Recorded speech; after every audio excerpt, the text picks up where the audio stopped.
Subscribe to our channel by clicking the subscribe button. Click the bell button and enjoy the latest uploads from our channel.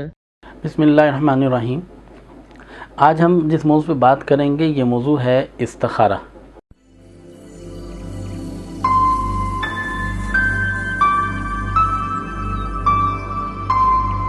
इस्तिखारा के मुतल्लिक शरीयत के अंदर जो है वो हुक्म भी है और इशारा दिया गया है कि इस्तिखारा करना चाहिए अपने कामों के अंदर, अपने मामलात के अंदर।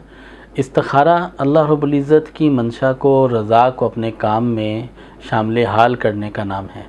इस्तिखारा क्या है? इस्तिखारा एक मसनून अमल है। नबी करीम अलैहिस्सलाम ने इस्तिखारा ख़ुद किया है और इस्तिखारा की तरफ तवज्जो भी दिलाई है, उसका हुक्म भी दिया है और इस्तिखारा एक पसंदीदा अमल है। इस्तिखारा के मुतल्लिक पहले चंद बातों की वजाहत कर दी जाए ताकि इस इस्तिखारा के मामले को समझ लेना चाहिए। इस्तिखारा बाज़ ऐसे कामों और बाज़ ऐसे अमूर के मुतल्लिक एक मसनून अमल है जिसमें आप कोई फ़ैसला करना चाहते हैं और आपको कोई फ़ैसला करने में दुश्वारी पेश आ रही है, आप किसी तज़व्वुज़ का शिकार हैं, तो आप उस तज़व्वुज़ से निकल कर अपनी क़ुव्वते फ़ैसला को जो है वो मज़बूत करना चाहते हैं और किसी एक तरफ जो है वो लगाना चाहते हैं ताकि आप सही फ़ैसला भी कर लें और उस फ़ैसले में, काम में आपको इत्मीनान हो। इस गर्ज़ से इस्तिखारा करना ये मसनून है।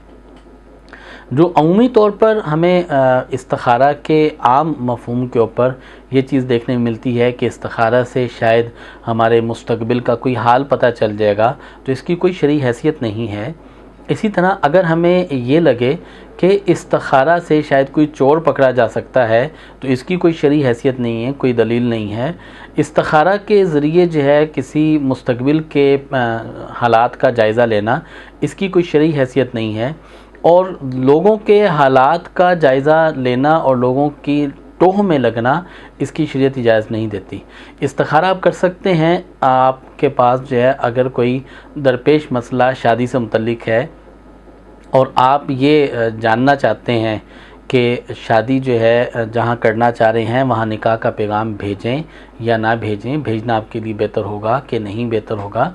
इसी तरह से आप कोई नया काम शुरू करना चाहते हैं, उसके मुतल्लिक आप जो है वो कोई डिसीजन लेना चाह रहे हैं, तो उसके मुतल्लिक आप इस्तिखारा कर सकते हैं।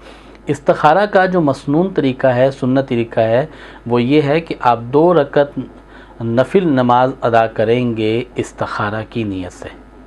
और ये इस्तिखारा की नमाज अदा करने के बाद आपको दुआओं की किताब में सर फहरिस्त नाम हिस्न हसीन, ये किताब का नाम है, इससे आपको इस्तिखारा की दुआ मिल जाएगी। तो 2 रकत नफिल पढ़ के आप इस्तिखारा की दुआ पढ़ेंगे और उसके बाद फिर आप जो है वो सो जाएंगे। और अब एक दिन ये अमल करेंगे। अगर इसमें आपको दिली तौर पर इत्मीनान होता है, आपको कोई इशारा मिलता है, तो आप उसके मुताबिक अपना अमल कर लेंगे। अगर आपको 1 दिन, 2 दिन, 3 दिन, 5 दिन, 7 दिन तक आप इसको कर सकते हैं, जब तक आपको कोई वाज़िया ख़बर मालूम हो जाए। जो इस्तिखारा के मुतल्लिक़ ये कहा जाता है कि इस्तिखारा करने से ख्वाब आएगा, कोई सब्ज़ रंग होगा, सफ़ेद रंग होगा, काला रंग होगा, तो ये ख्वाब का आना ज़रूरी नहीं है। इस्तिखारा के अंदर आपकी क्रिस्टल क्लियर कोई इंडिकेशन का आना ज़रूरी नहीं है। आपने इस्तिखारा के नफिल पढ़े, दुआ मांगी और आपको दिल में अगर इत्मीनान भी हो गया उस काम के मुतल्लिक, तो आप जो है वो इस्तिखारा करेंगे और उस काम को शुरू कर लेंगे। हाँ, ये बाज़ लोग ये ख्याल करते हैं कि इस्तिखारा करने के बाद जिस चीज़ की तरफ इत्मीनान हो जाए उसको ना करने से शायद इंसान मुजरिम या गुनाहगार हो जाएगा, तो ऐसी बात भी नहीं है। आपने इस्तिखारा किया और आपको एक काम के ऊपर इत्मीनान था, तो जिस पे इत्मीनान था उस काम को इख्तियार कर लेना चाहिए। लेकिन अगर आपने वो काम ही ना करने का इरादा किया और आप उस काम को ही अभी नहीं करना चाहते, तो आप गुनाहगार नहीं होते, आप इस पे कहीं मुजरिम नहीं होते कि अब आपने इस्तिखारा कर लिया तो उस काम को लाजमी करना है। अगर आपका इरादा बदल कर काम नहीं करना चाहते तो इसमें आपके लिए कोई कबाहत और हर्ज नहीं है। इसी तरह सिर्फ आपने इस्तिखारा किया और इस्तिखारा करने के बाद आपके ऊपर जो आयद दीगर ज़िम्मेदारियां थी आपने उनका जायज़ा ना लिया, तो ये भी फ़कत काफ़ी नहीं है। इस्तिखारा आपने किया, इस्तिखारा करने के बाद आपके ज़िम्मा है, जैसे अगर फ़र्ज़ महल आपने इस्तिखारा किया शादी के मुतल्लिक, تو شادی کا متعلق استخارہ کرنے کے بعد آپ کو اگر اطمینان ہوتا ہے تو اس کے بعد آپ کے ذمے ہے کہ آپ اپنے ارد گرد کے لوگوں سے اس کے اوپر مشورہ بھی کیجیے۔ دوسری بات یہ کہ آپ تحقیق کے جو ضمن میں جو ضروری امور ہیں ان کو بھی پورا کیجیے۔ بعض کا ایسا ہوتا ہے کہ ایک شخص نے استخارہ کیا، اس کو اطمینان ہوا، اس کے بعد اس نے اپنی باقی ساری ذمہ داریاں کہ اس نے عفو دیکھنا ہے، برابری دیکھنی ہے، خاندانی سطح کے اوپر اس نے اپنے معاملات کو دیکھنا ہے اور تحقیق کرنی ہے، تو وہ ساری تحقیقات سے باقی چیزوں سے مبرہ اپنے آپ کو سمجھتے ہیں، بس استخارے میں آ گیا اس پہ ہی ڈیپینڈ کرتے ہیں، اور بعض میں اگر کہیں کوئی نقصان ہو تو اس کو پھر یہ خیال کرتے ہیں کہ شاید ہمیں جو ہے وہ استخارہ میں آیا تھا، صحیح تھا، ہمیں اطمینان تھا، اس کے باوجود جو ہے وہ ہمیں یہ ٹھیک لگنے لگا۔ صرف اس بات کے اوپر ڈیپینڈ کر کے کہ جی میں نے استخارہ کر لیا، مجھے شاید کسی کی رائے کی ضرورت نہیں ہوگی، تو یہ بالکل مناسب نہیں ہے۔ مشورہ یہ سنت عمل ہے، اور نبی علیہ السلام کو حکم دیا گیا تھا کہ آپ اپنے ساتھیوں سے مشورہ کیا کریں، اور نبی علیہ السلام اپنے صحابہ سے مشورہ کیا کرتے تھے۔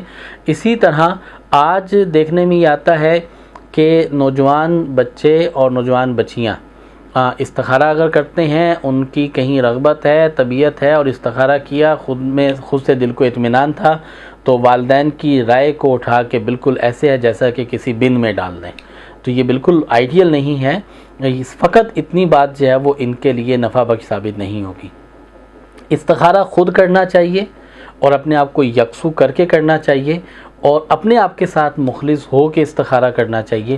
اپنے آپ کے ساتھ مخلص ہو کے استخارہ کرنے کی بات یہ ہے کہ اپنی دلچسپی اور عدم دلچسپی کو ہم ایک طرف رکھیں، اپنی دلچسپی اور عدم دلچسپی کو اپنے اوپر غالب نہ رکھیں، اپنے آپ کو نیوٹرل کریں۔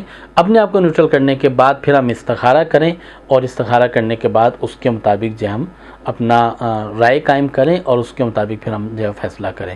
استخارہ مسنون عمل ہے، اس کے اوپر گاہے بگاہے انشاءاللہ جو اور پوزیٹیو چیزیں ہوں گی آپ کی خدمت میں انشاءاللہ پیش کرتے رہیں گے۔ استخارے کو اپنا ہم معمول بنائیں۔ استخارے کو اپنا معمول بنانے کا مطلب یہ ہے کہ ہم اپنے ارادوں کے اندر، اپنے کاموں کے اندر جو ہے وہ اللہ کی رضا کو، منشا کو شامل حال کرنا چاہتے ہیں۔ ہم اپنے کاموں کے اندر اللہ کی منشا کو سامنے رکھنا چاہتے ہیں، اور جو ساری کائنات کا خالق ہے، اور جو ذہنوں کا، وزڈم کا، ذہانت کا، فراست کا مالک ہے، اس سے ہمیں بہت اچھی رائے اور اس کے ذریعے سے ہمیں علم حاصل ہوگا۔ جب اس ذہن اور کیفیت کے ساتھ چلیں گے تو انشاءاللہ العزیز اللہ کی مدد شامل حال ہو جائے گی، اور جن کاموں میں اللہ کی مدد شامل حال ہو جاتی ہے ان کاموں میں ہم جو ہے وہ کامیاب بھی ہو جاتے ہیں، اور ہمیں ہر وقت اپنے سارے معاملات کے اندر، زندگی کے 24 گھنٹے کے اندر اللہ کا ساتھ لے کر چلنا چاہیے۔